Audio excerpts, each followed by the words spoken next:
ડીસામાં સ્ત્રી સમાજ દ્વારા ગામને સ્વચ્છ રાખનાર સફાઈ કામદારો સહિત 500 લોકોને ગોળ, ખજૂર, ટોપરું અને બિસ્કિટની કીટ આપી સન્માનિત કર્યા હતા। શહેરમાં ગલીએ ગલીએ ફરી સફાઈ કામદારો શહેરને સ્વચ્છ અને ચોખ્ખું રાખતા હોય છે।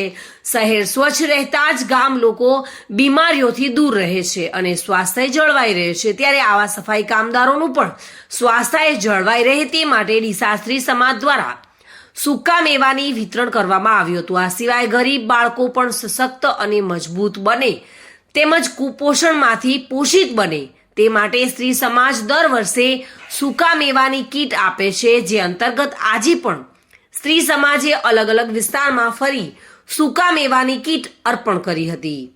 ગોળ, ખજૂર, ટોપરું, બિસ્કિટ સહિતની કીટ બનાવી 100 જેટલા સફાઈ કામદારો અને લાઠી બજાર, હવાઈ પિલ્લર સહિત છૂટાછવાયા વિસ્તારમાં રહેતા ગરીબ બાળકોને સૂકા મેવાની કીટ આપી હતી। સ્ત્રી સમાજના પ્રમુખ પન્નાબેન વ્યાસ, જયાબેન શાહ, ભારતીબેન શાહ, નીતાબેન વારડે સહિત સ્ત્રી સમાજની બહેનોએ 500થી વધુ બાળકોને કીટ આપી હતી અને આ કાર્યક્રમને સફળ બનાવ્યો હતો।